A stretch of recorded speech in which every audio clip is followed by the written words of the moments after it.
Segunda Macabeos 8. Entre tanto, Yahudá, por sobrenombre Macabeo, y los que estaban con él, entraban secretamente en los pueblos, llamaban a sus parientes y reuniendo a los que habían permanecido fieles a la instrucción, llegaron a juntar 6,000 hombres.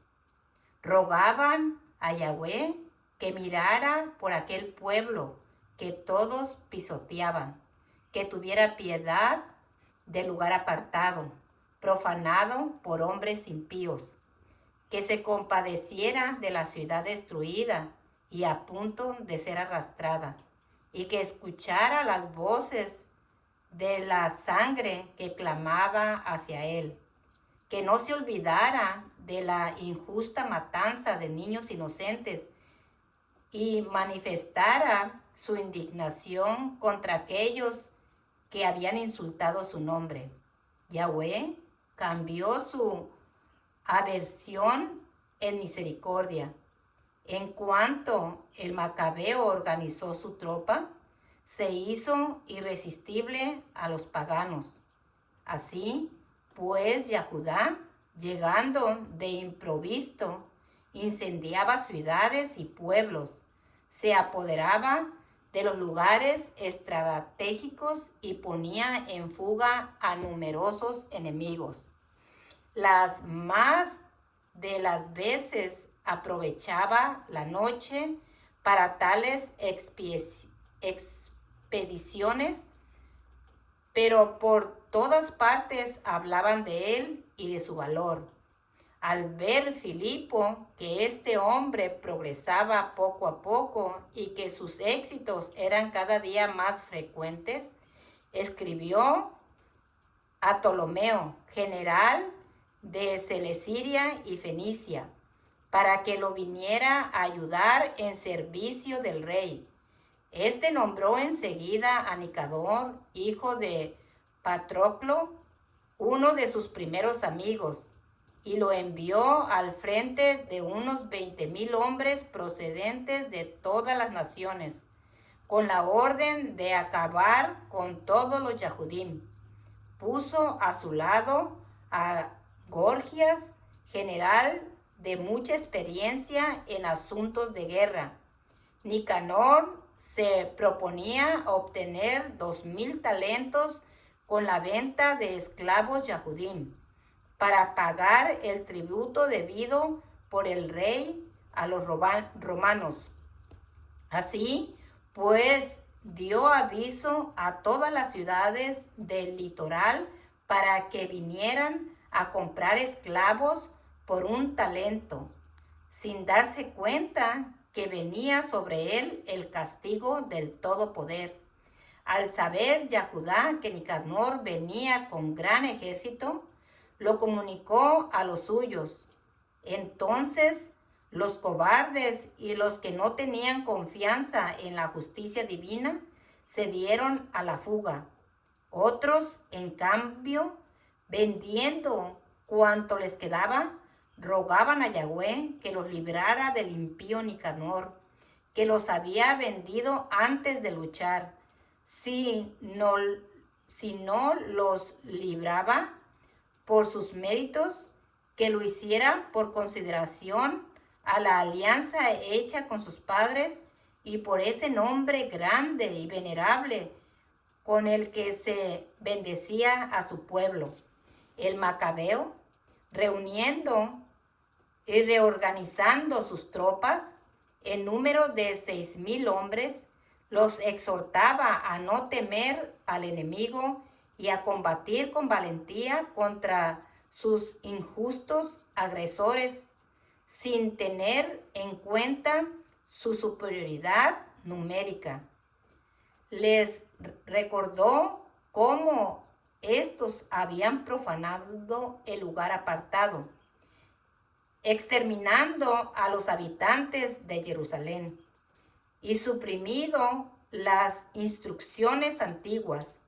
Ellos, les dijo, vienen confiados en sus armas y en su audacia, pero nosotros tenemos puesta nuestra confianza en el Elohim Todopoder, que puede exterminar con un solo gesto a todos los que nos invaden y aún al mundo entero.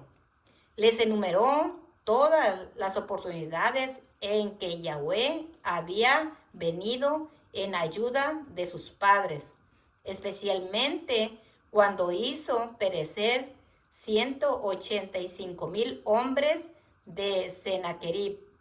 También les recordó lo que sucedió en Babilonia, en la batalla contra los Gálatas, pues ese día 8,000 Yahudín combatieron al lado de 4,000 macedonios, y al encontrarse estos en apuros, sus aliados Yahudín exterminaron solos a 20,000 enemigos con la ayuda que les vino del cielo, y se apoderaron de un gran botín.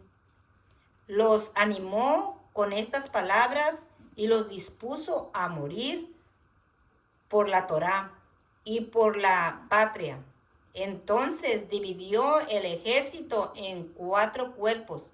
Al frente de cada uno puso a sus hermanos, Simón, José y Jonatán, con 1,500 hombres cada uno. Mandó leer el libro apartado y dio como contraseña auxilio de Yahweh.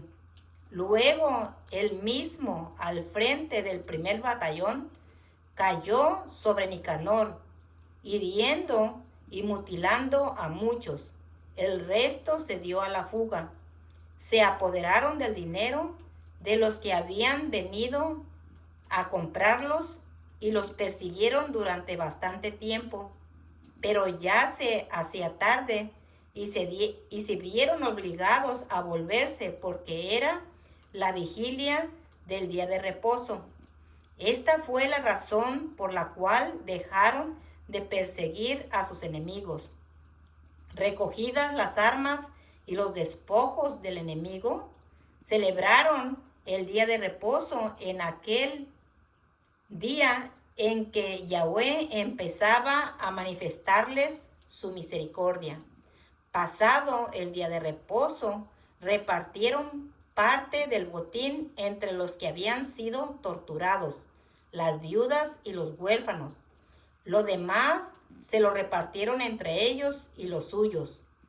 Hecho esto, pidieron a Yahweh misericordia en una oración pública que se reconciliara definitivamente con sus siervos. Después, en un encuentro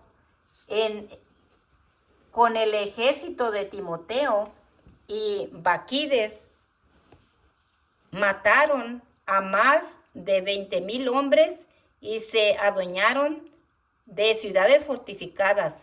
Repartieron los abundantes despojos por partes iguales entre ellos mismos, los que habían sido torturados, los huérfanos, las viudas y los ancianos. Las armas tomadas del enemigo se guardaron cuidadosamente en lugares seguros. El resto del botín lo llevaron a Jerusalén. Mataron al jefe de los guardias de Timoteo, hombre muy criminal que había hecho mucho mal a los Yahudim. Después, mientras celebraban la salvación en Jerusalén, quemaron vivos a los que habían quemado las puertas del templo, incluso a Calistenes, que se había refugiado en una casita. Así le dieron el pago merecido por su impiedad.